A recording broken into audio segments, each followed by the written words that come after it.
we are back for hour number 2. We had a pretty exciting first hour, Leo. I am so impressed with your speed reading skills. You told me you were going to show me how to do that.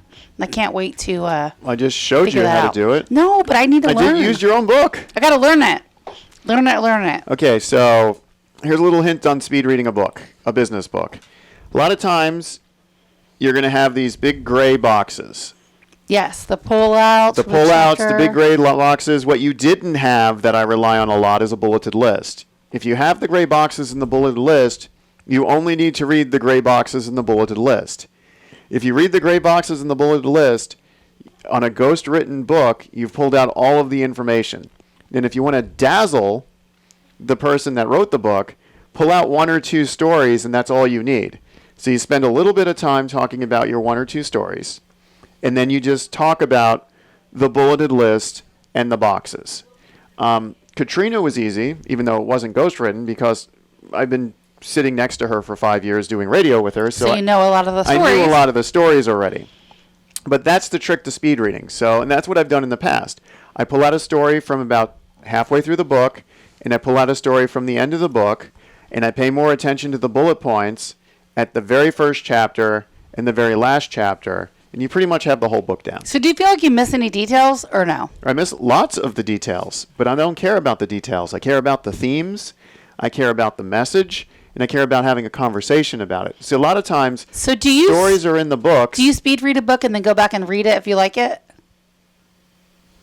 No, if I'm reading for pleasure, I like, let's say, game reviews or a business article or a cooking recipe or just something about why the market's so crazy right now. I'm just going to read it once and then move on. So if I like the business book, I'm not going to read all the stories in depth. A lot of times the stories are only there to drive the points home. If the points can already be driven home, you don't need all the stories. And that's the secret to speed reading. Pay attention But the stories are what sells, what people like. Well, yeah, but you can turn this 150-page book into a 15-page book and have just as much good information. It's just not going to hit home with a lot of people. That would be a pamphlet, Leo. But it's going to have the same information. It's not going to hit home.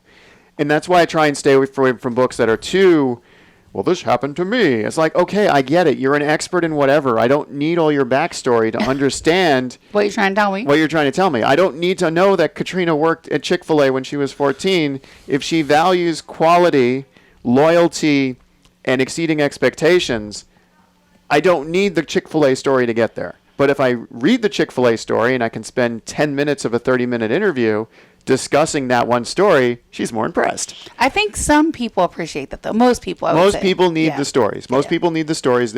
It's the tell them what you're going to tell them, and then told them what you told them. Yep. And tell them what you're going to tell them is the story. Well, they say it doesn't, like, you don't retain it. Most people do not retain it unless you follow that formula. Well, yeah. I mean, you need to. It's through repetition. So when young infants or babies are learning things, they learn through repetition. Even adults. Yeah. The other interesting part, and learned this through my wife, who's a speech-language pathologist, is the way that memories move from short-term memory to long-term memory. There's been a lot of studies on why people sleep, and then when people are twitching while they sleep. And when they've had people set up to the EKG machines, what they've discovered is that the areas of the brain associated with long and short-term memory are active during your sleep, and those neurons fire at the same time. The current theory is that when you're sleeping, stuff moves from short-term memory to long-term memory, which is why it's important to, A, get a good night's sleep, but B, more importantly, take naps.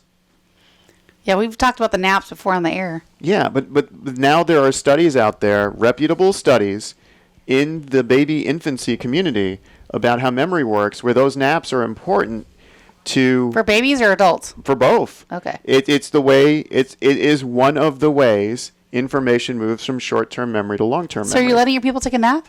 No. Just asking. Well, actually, the way we run our inspectors is, here is your assignment of 40 hours worth of work to do in a week.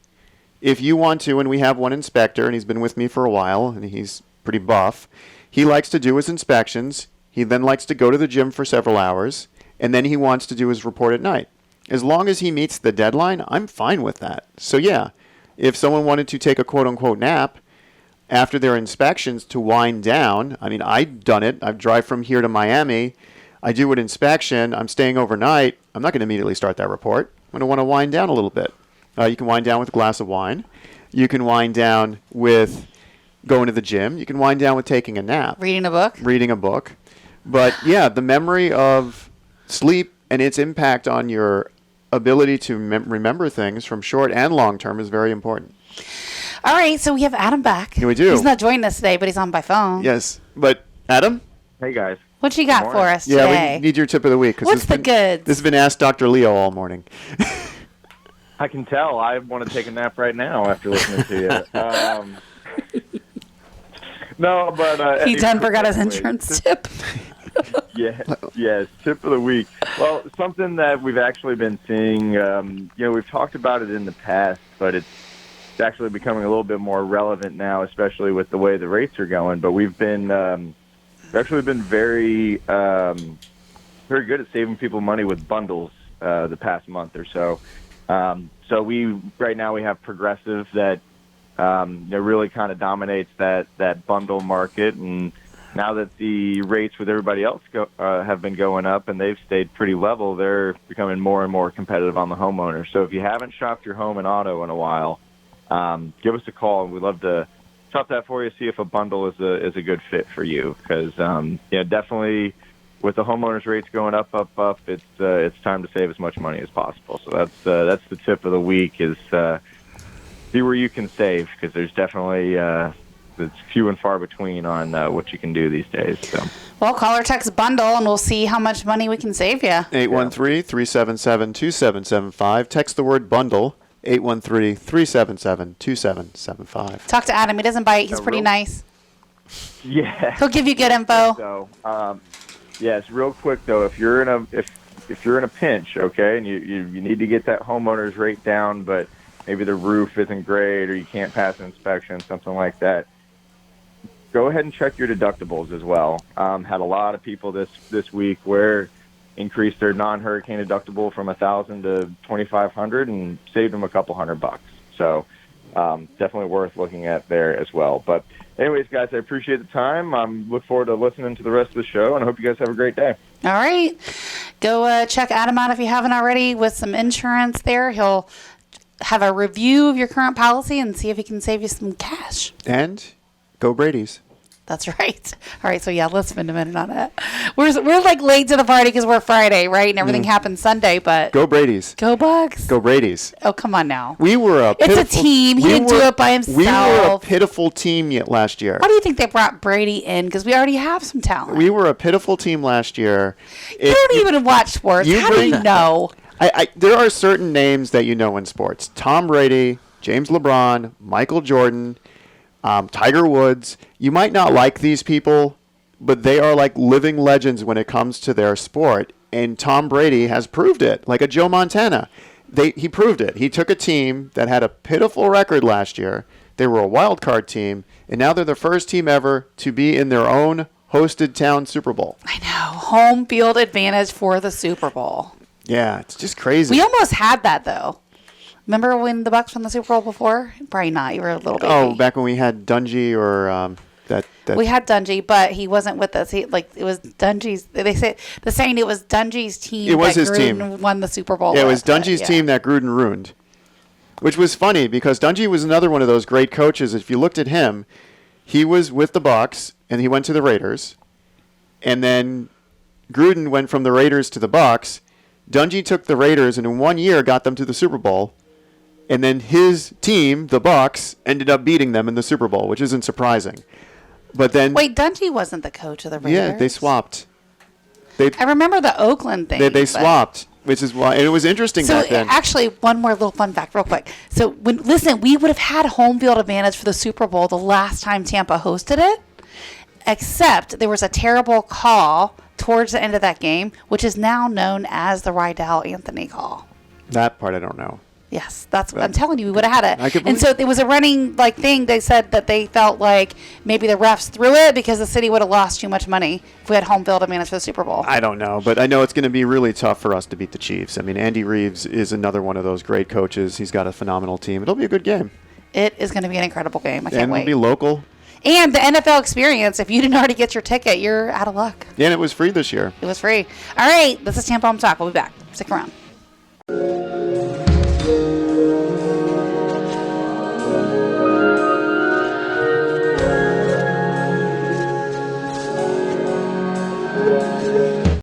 Welcome back.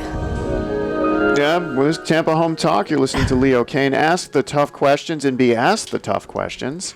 And I'm here with Katrina Madewell, and we also have Vicky, founder of Where Love Grows. He didn't want to take a. How do we pronounce that name there, Vicky, so we would get it right? Anzalone. But that's okay. You can just call me Vicky. I think I might have got that right, actually. No, You should have given me a chance. I bet you I would have got it right. I gave you a chance. I gave you an awkward silence, and you looked at me. I didn't see it. I can't see that far And away. instead of you speaking, you allowed me to speak in the awkward silence. All right, so let's talk about February because it's right around the corner. Yeah, and then hosting the food drive of Where Love Grows. And this is a great organization. We are. See those little boxes right there, Leo? Yes. So when you come next week, you need to have some canned goods so we can put them in there for Where Love Grows. I just love how Where Love Grows speaks about and maintains their zero tolerance policy for childhood hunger. So let's talk about that. Welcome to the show, and thanks for joining us, and we can't wait to hear all about your organization. So let's chat about it. Where did you guys start, and Wonderful. what's your mission? Thank you so much again for having me as representation of Where Love Grows. Actually, I'm the founder, but my family is a big support system for our organization. I'm very fortunate that my two grown sons, my daughter-in-law, are all big proponents of what we do. We started the organization, it's 8 years ago, just this past January 15th. And the original intent was to duplicate we still do family dinner nights every week. And we thought that would be a really fun thing to do for children in our community. We had a relationship with the Boys and Girls Clubs. And like I said, we still do that now. And it was really to honor my dad, who had passed away on that date, January 15th, back in 1989. So the goal was to do it once a year, maybe feed 30 or 40 children, and go on with our lives the rest of the year. Well, that changed very quickly. At the event that we hosted on that first day, we witnessed childhood hunger firsthand. We were feeding about 60 children. Can you say more about that? You said you witnessed childhood hunger firsthand. So how do you know that Well, it was extremely obvious. We had young children up to young teens eating a meal like it was going to be their last meal is the best description. Just extremely hungry, excited for the meal. We did a traditional Italian baked ziti. We had cheesesteaks, just, box juice, things like that we just thought would be fun. And then the children kept coming up to us and asking for more. Do you have any extra I can bring home for my sister? Or is there any extra I can bring home for my grandma? And then one of the directors of the Boys and Girls Club, we started conversing. I said, I've never seen such small children so hungry. And that's when he explained the high rate of hunger that we have here in Tampa for children and families. So basically, my family and I decided we need to keep doing this. We had no budget. We had no business plan. This was just going to be a feel-good event. And unfortunately, the community has embraced us, and we've done now over 20,000 meals in 8 years. And after the first year, we just felt like we wanted to make a greater impact, so we came up with the idea to teach the children to cook. And we were fortunate to partner with the Epicurean Hotel. They were extremely kind and generous. We're one of the two nonprofits that they support here in Tampa. They work with Feeding Tampa Bay, which is one of our strong partners as well. And they offered us their kitchen to teach 25 or 26 students in 2014 through a summer program. And then the following year, I was fortunate to win the Lightning Community Hero. So it gives you this unrealistic confidence that you can do so much more. And we embraced that, and we launched mobile cooking classes where we would travel from club to club or schools. We work closely with Potter Elementary, which is a Title I school. It's one of 4 schools in the Hillsborough County Community School Program, one of the most in need. And the premise behind that community school is to bring the community in to support the students, have community events, dinners, etc. Cooking classes is one. So we've worked with families there, and it's been incredible. We've taught over 1,000, we're probably at 1,100 now, different students or family members, just the basic skills of cooking, showing them how to stretch one recipe for 3 different meals. And the bigger impact that we were seeing was the relationships blossoming and strengthening, and we found that out through an evaluation that USF was kind enough to do for us. So it's been an incredible journey, considering we thought we were going to host 1 meal a year. Wow. And now we've taken the classes virtual, the pandemic, and again, my wonderful son Chase and his wife Mary, they saw the pandemic. I went into, how are we going to manage our budget? You know, there was all those scary thoughts. And within a very short period of time, they were able to create a virtual model, which has a lot of back help, you know, the behind-the-scenes coordination and execution. And it's just been a huge success. In fact, last night we just worked with 19 teachers from Potter Elementary and their families, so now they can go out and further explain the impact of the night that we had. We all made a pot of gravy. It's called tomato sauce in most neighborhoods, but I was born in the Bronx, so we call it gravy. And each family made a pizza, a homemade pizza with my son's secret great dough recipe. Oh my gosh, it's incredible. And it's really a lot of fun for all of us involved, those that are hosting the classes, you know, Where Love Grows. The in-person classes, we would get so many great volunteers. I think that's the part everybody's missing, that in-person, you know, contact. But, yeah, that's who we are, and that's what we've done so far. And your canned goods drive that's coming to Where Love Grows is appreciated beyond. Yes, so we're supporting you guys. So, you know, if you're listening and you're a regular listener, please stop by the Tampa Home Talk Studios. We're right here on State Road 54, right at Livingston, and you'll find 2 big boxes that say Give Love, Help Us Grow for Where Love Grows, and their mission in helping, you know, hedge childhood hunger, if you will. I do have a question. I want to bring you back to the beginning where we were talking about how you guys hosted family dinners, right? You did family dinners every week? Yeah, well, we were doing them monthly. Originally, we would just do a dinner a month. And then when we started with the in-person mobile classes, each location that we would attend for a particular month, they would attend 3 to 4 based on the school calendar. My question, Vicki, is we do a dinner. Vicki, my question is more when you first started the organization. You guys said that you got together with your family and then you decided to take that out into the community. Can you just talk to me a little bit more about that? Like, tell me where that came from. How did you go from having a family dinner to actually bringing that into community? Like, where did you start and how did that work?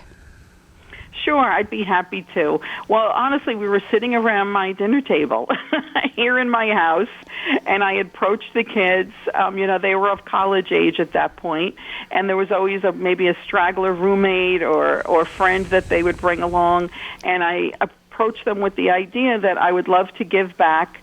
I moved here in 2007 for my health. I had fibromyalgia, and it did not do well for me back in the cold New Jersey climate. So I came here, I started to feel a little bit better, wanted to give back, had built a relationship, like I said, personally with the Boys and Girls Club.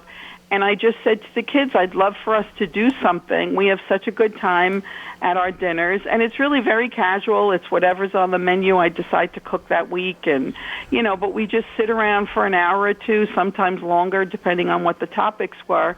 And I just thought, what a fun thing to share with children who are at a Boys and Girls Club. They're there after school.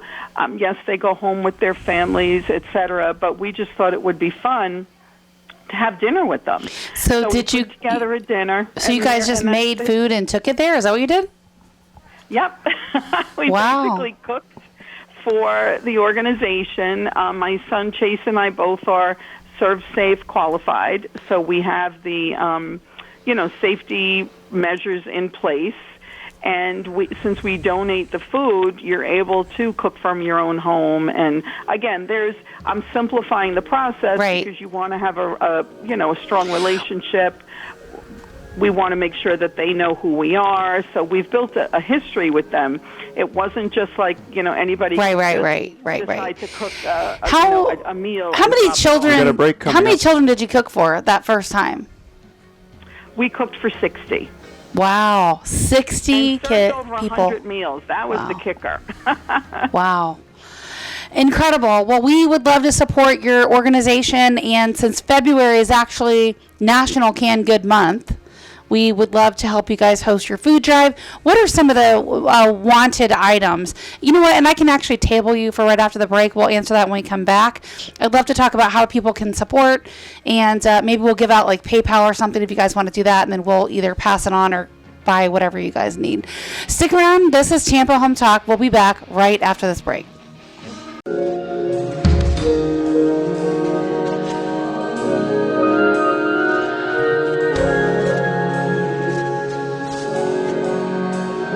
Well, good morning. Welcome back. I'm still asking the tough questions, and this time we're asking them to Vicki, founder of Where Love Grows. She's on the phone with us, right? So we're supporting you guys this year, so come by.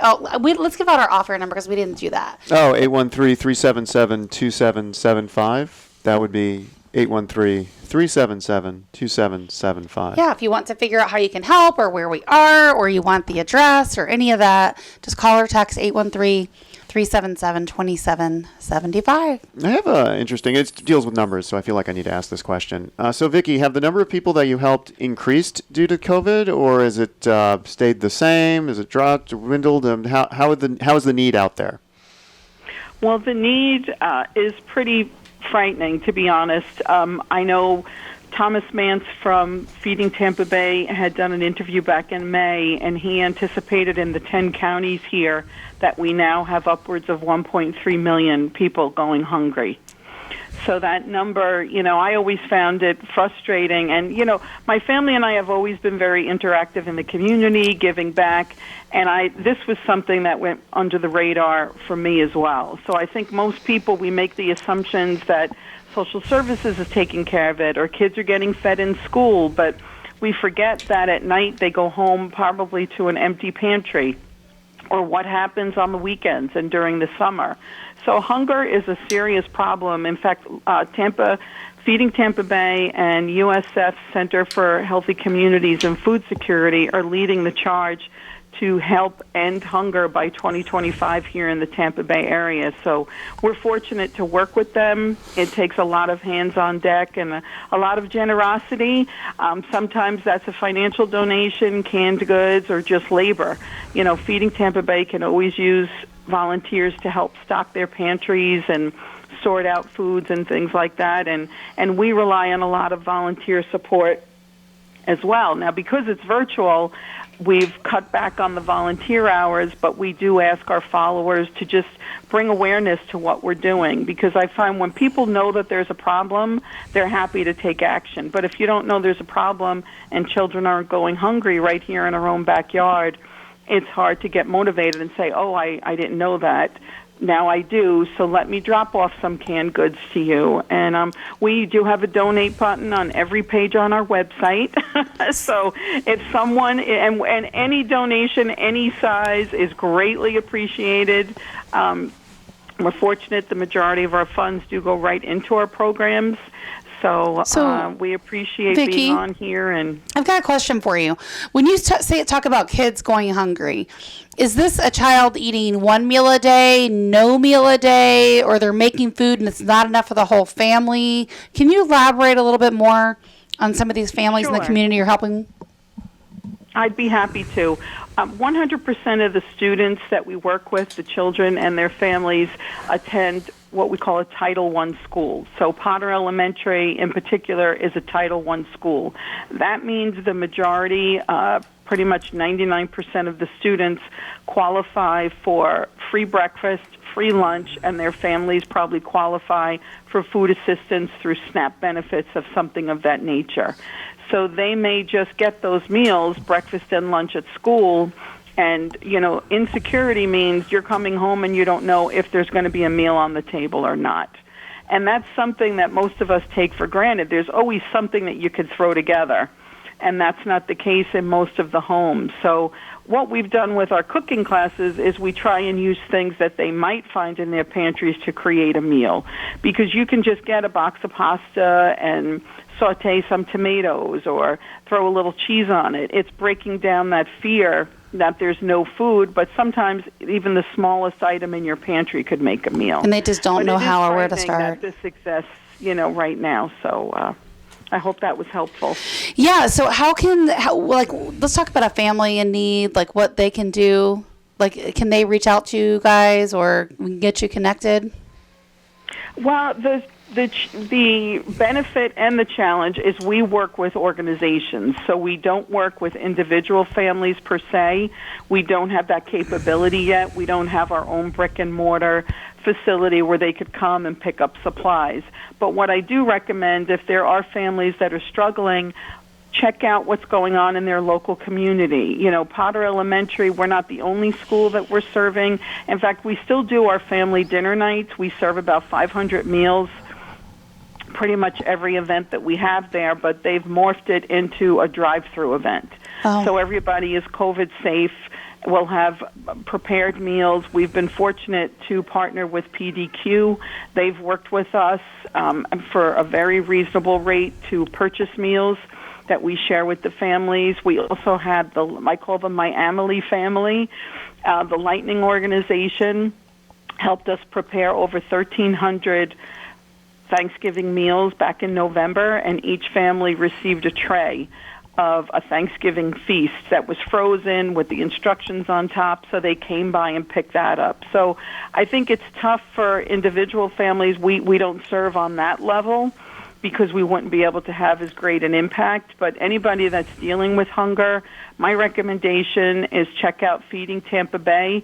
They have ways, for you to get resources there. They have mobile pantries now that are more prevalent than ever before. So it's just trying to know where to ask. And if their children attend school, ask the school.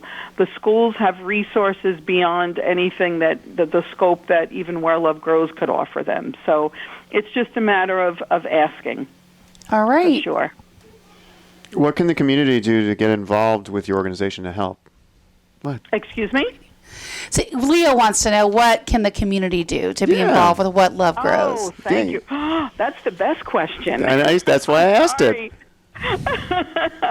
Well, again, we always say bringing awareness to our situation with Where Love Grows. Our mission is to end hunger, but our purpose really is to make love grow. So, of course, the obvious is donations, financial donations. We can get the money to where it needs to be spent to continue. Our website is www.wherelovegrows.org. Just go to the donate button. We work with PayPal Giving Fund, so there are no fees taken out of any donation. Obviously, bring canned goods to your office, to your studio. I mean, Yes. that would be huge. We will take them. I'm going to partner with our local Keller Williams offices as well and see what we can do to get the agents and their clients for the rest of the office to also help support Where Love Grows and get these big boxes full. What items are most wanted? Can you give me a list of your top 5 stuff?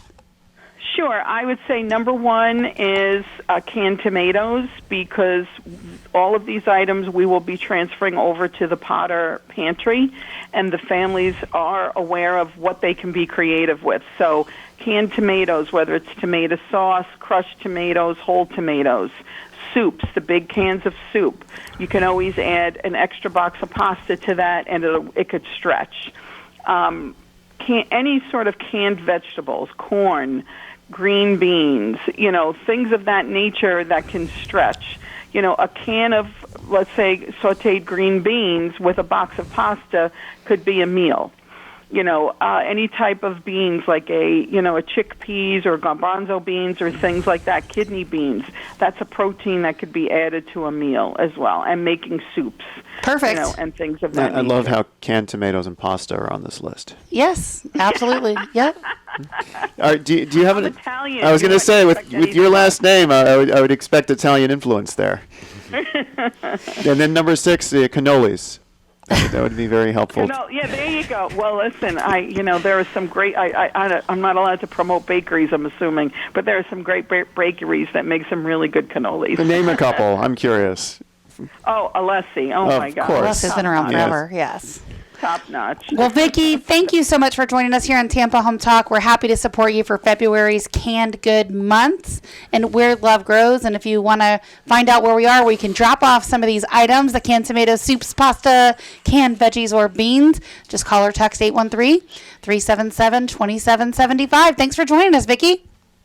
Thank you so much. I really appreciate you, and have a wonderful day. Yeah, Go same Bucks. here. Go Bucks. Go Brady's. So 813-377-2775. And now that we have a little bit more time, let's hop on back over to Victor, shall we? He's been hanging out. Just because we were talking about Italian food, and everyone knows that Yes. Italian food goes hand in hand with... Nice wine. Wine, right. So we didn't give you notice about bringing those canned goods, did we? We're going to have to pack our weeks full of guests and get them to bring some canned goods so that we can support Where Love Grows, yeah? I'm bringing cannolis.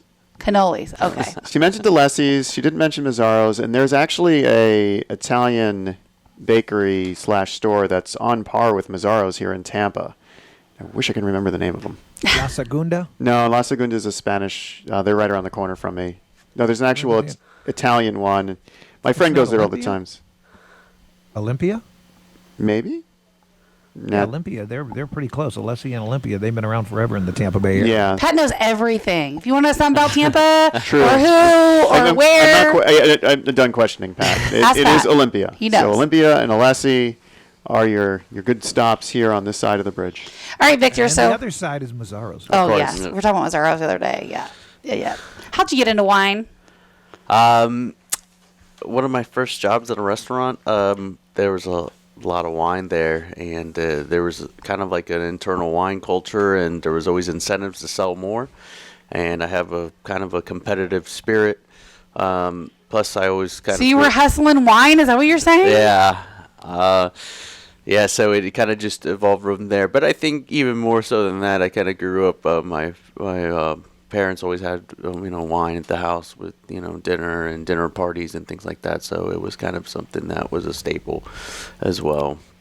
And my first toy boxes, actually, I used the wine boxes for my toys. So maybe I was pre-programmed. And this is pretty neat. There was a British study done in 2016 that actually proved that if you drink 5 units of red wine a week, it actually helps with your cholesterol and blood pressure. Yeah, resveratrol is a chemical compound found in the skins of the grapes, and this is what they attribute it to.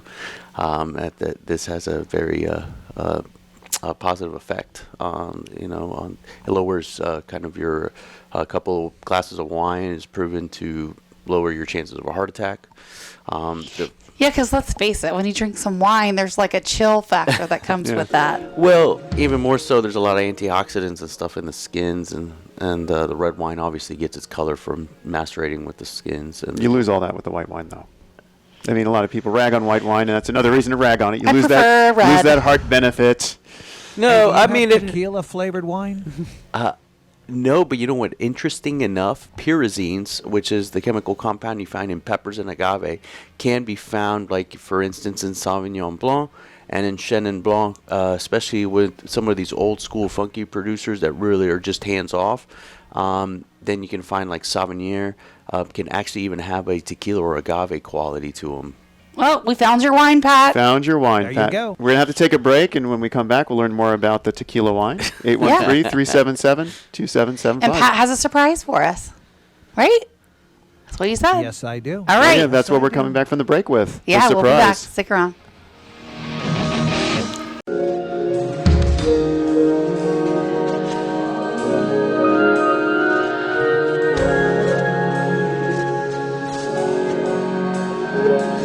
Back on.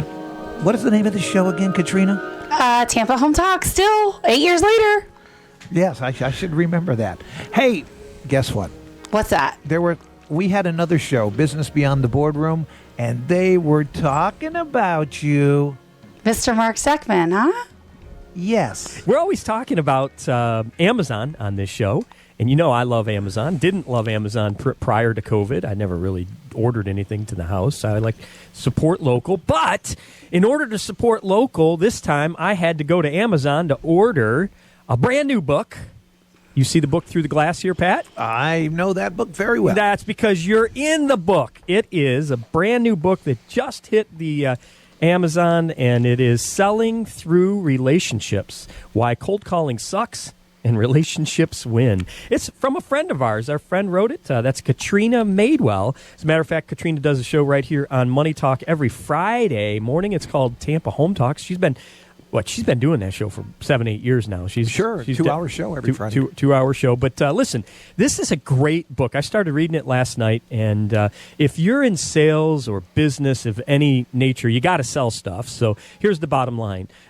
Cold calling does suck. And I made a decision several years ago that I did not want to spend the rest of my life relying on cold calls, and so I instead decided to start focusing on relationships. And this is a great read from Katrina Madewell. I want to encourage you to hop over to Amazon and grab a copy of it. And as a matter of fact, I was one of the first, I think probably one of the first 10 people to buy it. So I'm going to get on there and do a review as well. But Selling Through Relationships, Why Cold Calling Sucks and Relationships Win. One of the things that I read in here, and you'll read too, those of you who are listening to the show right now, is that Katrina is a self-made millionaire.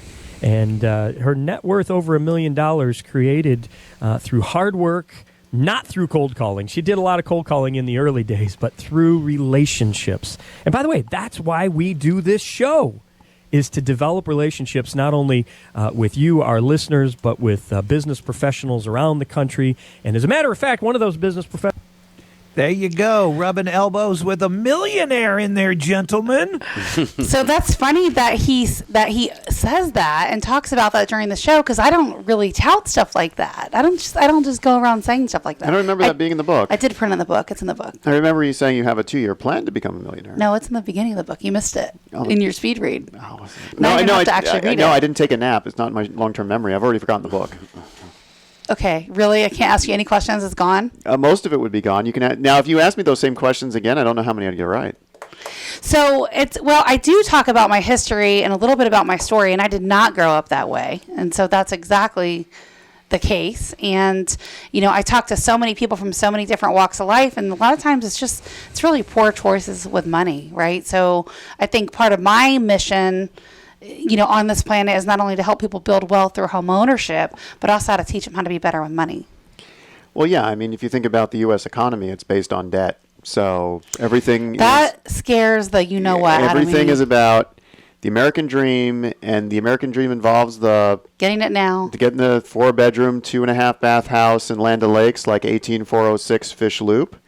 That we have an active listing on. We do. And you obtain this house. It's a beautiful house, and I highly recommend looking into it through the American way. And the American dream is by getting debt, which is a mortgage. And how do you know someone's not paying cash for that? You don't. We don't, but right now we don't know who's paying anything for it. Still, look at it. It's And on the remember, market. we were talking about the Tampa Bay Business Journal, citing them saying that the average home price in Tampa by 2030 is supposed to be over $509,000. No, and I mean, debt isn't always a bad thing. If you have a home like this, I'd agree with 18406 that. Fish Yeah. Loop, you get a mortgage, and you buy it at $325,000, in 10 years from now, you can sell it for $450. Right. You've made money. And as you know, I mean, I'm an ELP, right? So I'm endorsed by Dave Ramsey, but we do have a little bit of a disconnect as it relates to that because he's no debt ever, right? He doesn't say you can't get a mortgage, but he just suggests. If you get a mortgage, you pay it off. So I'm more of an extremist towards Dave Ramsey's than you are because I don't want any debt. Yeah, well, I agree with not wanting debt. I don't want debt. I don't invest in stocks using margin, which is basically another hidden form of debt. But you also did so let's talk about the PPE loan because you did that, right? Or the payment PPP protection loan? Yeah. But that was forgivable. I only did it because it was forgivable. But is it actually forgivable? Like, have you already been forgiven? I was forgiven instantly. If you got less than $150,000, it was forgiven because they realized that 90% of the businesses out there qualified as $150,000 or less. And the amount of money they would have had to spend to audit all those would have been quadruple what they were given out. So they're like, well, we're going to forgive all of these businesses to save us all these expenses. Okay. And that's why on the second round of PPP, your business, because there is a second round right now, just has to prove the threshold of these criteria. So if you're approved for the loan, which is going to be through your bank, then they're doing all the work, and then you'll still be forgiven. So they're having all the individual banks do all their work for them so they can cut their expenses down, which is important because if the government's giving out a loan to the U.S. people either through stimulus or through PPP, you want those costs to be low because we will pay that back in taxes. Oh, we definitely will. I didn't take it because I felt like it was like making a deal with the devil, right? Like taking the government's money. I don't know. It was available. I'm glad we took it when we did. There was uncertain times. We had a dip. It was nice to have that money on reserves, knowing that if we needed it, I wouldn't have to lay anyone off. And it was to protect the payroll. Yeah. And I used it for payroll, and it gave the employees a peace of mind. It gave me peace of mind as the business owner. It was a good protection in place. We are not applying for it this time around for the second round, but for the first round, it was very needed when we applied for it in April. You're not applying for it this time around. Why? You don't feel like you need it? I don't. This time around, there's a lot of work we would have to do to see if we qualify. Got it. I'm not exactly sure if we do or don't qualify, but where we're at right now and the fact that we're growing due to the real estate market currently in this quarter, I just don't want to go down that path. Might not be eligible, really. But I don't know. I don't know if I am or am not eligible. I would have to do all the maths. So your takeaway on the book, Pat, that was your takeaway? Pretty much. Okay. And other listings we have 30344 Southwell Lane in Wesley That Chapels. I don't even know how it's still available. It's $255,000. It's a two and a half. You know why I think that might still be available? Because it's a townhome? It's a 2-bedroom. It is a townhome, but that $5,000 hanging up. So I'm going to talk to the owner about reducing that price. What $5,000? It's a $250,000. You want to take it to $249,999? No, $250,000. It opens up a whole new group of buyers. Oh yeah, if you're that close. If you're that close, yeah. Yep. All right, Victor. Love Bead this weekend. Yes, ma'am. Go have some wine. Thank you so much for having me. Mention Tampa Home Talk, and they'll give you the hookup on the house. What up? And let's go right now. It's happy hour somewhere. I know. All right, we've had a fun show this week. Go Bucks. Go Brady's. Yes, Go Brady's. I cannot wait to see what happens. Hopefully, we don't have our tail between our legs. We got another week to talk about it. All right. We do. It's Tampa Home Talk. We're out of time. Love where you live, or I'll fix it. Welcome home. 813 Love where you live, or my mommy will fix it.